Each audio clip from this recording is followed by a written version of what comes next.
Hi everyone, my name is Chris. Thank you for watching.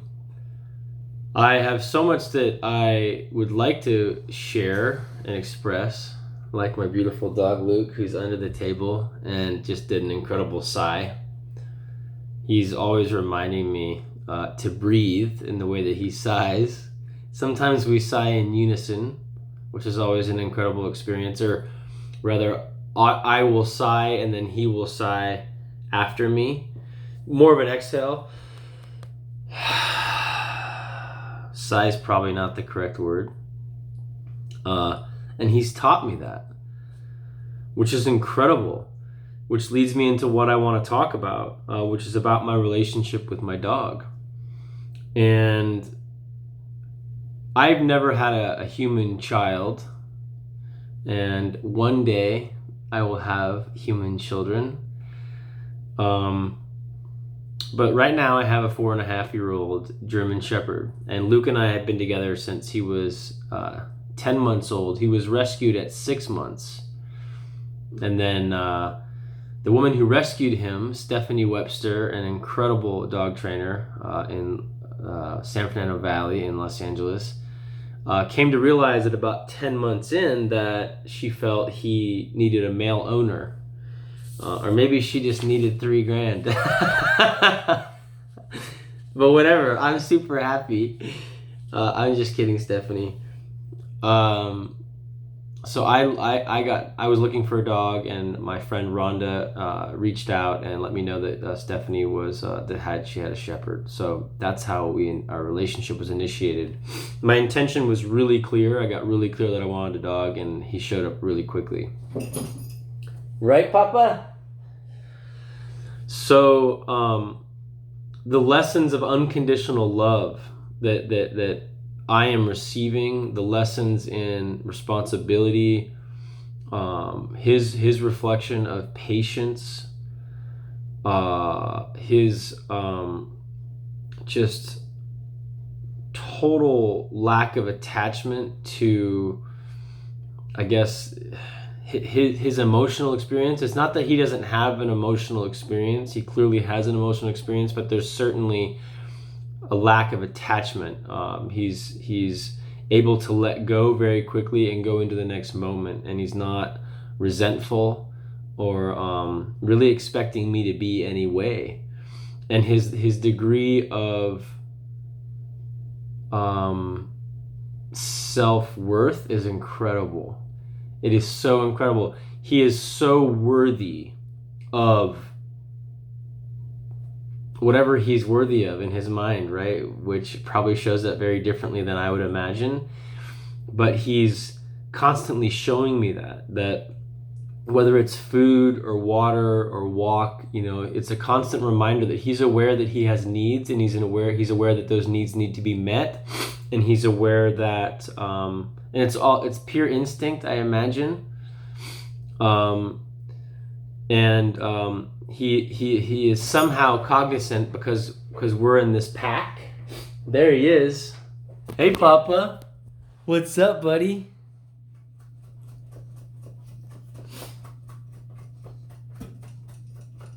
Here we are. Can we say hi to the folks real quick? Yeah. What's up? I love you. I love you so very much. Yeah, it's a little hot in here. I turned off the AC so we could record. You want to go out there for a minute? Oh, he doesn't want to be locked out. Not cute. Okay. What's up? Come inside. Don't bark. It's all good.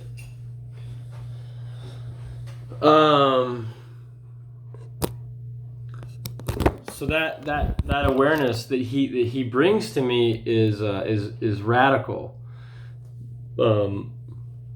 He helps me see that I have needs too, and that it's okay to honor them in a very simple level. Primal needs, animal needs. even the way he poops so openly, he's not pooping in shame. He's pooping. Although he likes to kind of not be stared at when I think it's a preference. I honor that. I don't stare at him when he poops, but there's no animal shame. He's aware he has to poop. It's all instinctual, but it's such an incredible lesson for me, and as is the patience that he bestows on me in such incredible ways. It's such an offering that he gives so generously, so selflessly, because it seems that he's not projecting onto the environment or onto the pack some idea as to how things are supposed to be. Primarily probably because he's just, I would imagine, because of his level or however his consciousness works, which in some ways way beyond mine when I observe him, he doesn't have, reality and time doesn't show up like for him like it does for me as a human. But I also think because because I'm the alpha in the pack, he's deferring a large amount of responsibility to me, which leads to his vulnerability, right? The topic of his vulnerability and the responsibility that I have when I realize how fragile that vulnerability is and how much of a responsibility I have to tend to that vulnerability. I mean, he would get in the car with me and go anywhere. He would go anywhere with me ever, anytime, anywhere, ever, forever. I mean, we would just leave and never come back, and he wouldn't think twice about it because that's what's happening. And so ultimately, I wanted to just reflect on some of these lessons that I'm receiving from him. And at the front end of this video, it would have been it could have been more effective for me to give a summary of my intention for the video. But responsibility, I've discovered, is really important when it comes to tending to another organism. Whether that's a dog or a human, or a cat or a gerbil or even a bowl of fish. I think it's really important because I think it's a part of our, I don't know, I just feel that we're an animal on this incredible earth, and there's animals everywhere and all sorts of organisms in life, and I've discovered that the disconnection from that association fundamentally for me, like not getting into the forest or not interacting with animals is not good for me, and I need to do that. But practically having that level of accountability and responsibility in my life is something that I've discovered is incredibly important. So I wanted to share that and hopefully communicate to any of you out there that are thinking of getting a dog or thinking of getting some type of animal to take care of and be a part of your journey. And I encourage you to do that and listen to that, because the lessons that I've received, again, in the form of unconditional love, to feel, an unquenchable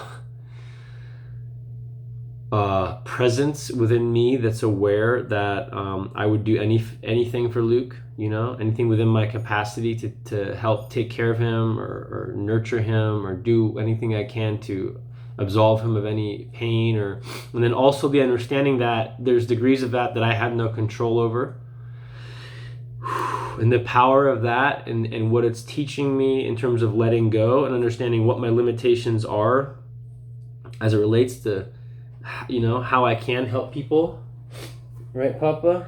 Or help him. This is my messy room. Well, this is my office, but total disaster right now. And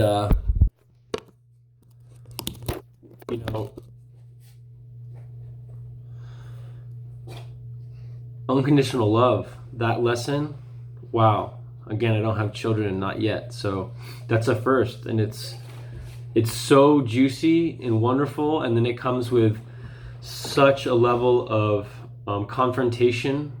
There's degrees of it that are very uncomfortable because I'm learning and setting into the fact that love at any moment in one way, at least in a physical way, could be gone, right? And so just to sit with that, love doesn't die, but something could happen to me or Luke, and to not obsess about that in any way, but to come and to really not talk about that and not feed that energy, right? But to meditate, to reflect on that has been very helpful for me, because that's life. The loss of my brother taught me that as well.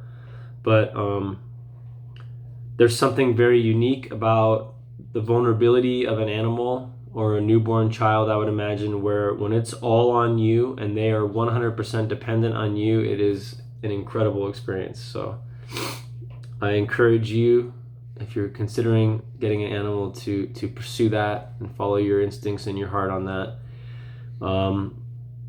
As well, just to rehash a couple of the other lessons, the lessons on patience that he reflects back to me, how patient he is with me. It's incredible. And then so really it just comes right back on me, because he's not projecting. There's mornings when I think we're getting out of the door, and then 30 minutes later I'm still futzing around, which is half retarded and half what's going on.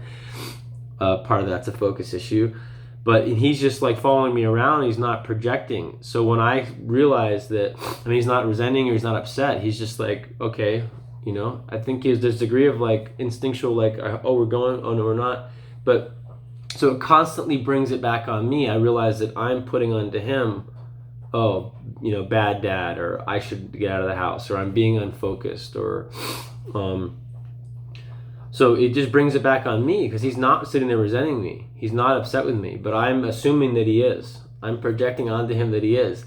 So what a healthy, amazing, reasonably safe way to start learning about aspects of our tendency to project. And you start with an animal. Not that that's not a big responsibility, but maybe some relationships for some of us, or obviously having a kid's a big deal. Maybe that's too much.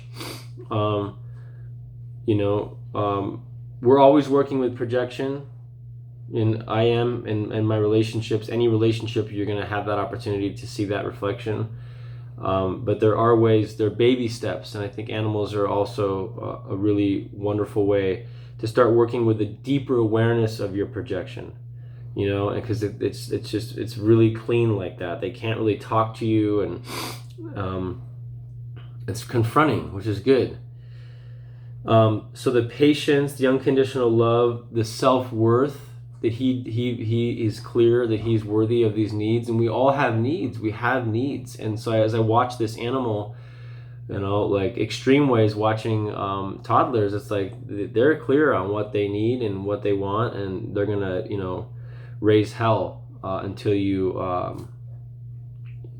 curate that for them. Probably the wrong words to use, but although Luke doesn't raise hell, I watch him navigate through his needs, and it's just amazing to watch him fulfill them, his animal needs, his primal needs, and then request from me patiently when he needs me to support him in that as well. So I probably forgot a couple things to bring up here at the end, but thanks for listening. I really appreciate the opportunity to communicate and be self-expressed and be heard on certain things that I find to be really beautiful and important. And if you're thinking about getting an animal, go do it. Change your life. Lots of love. See you guys soon.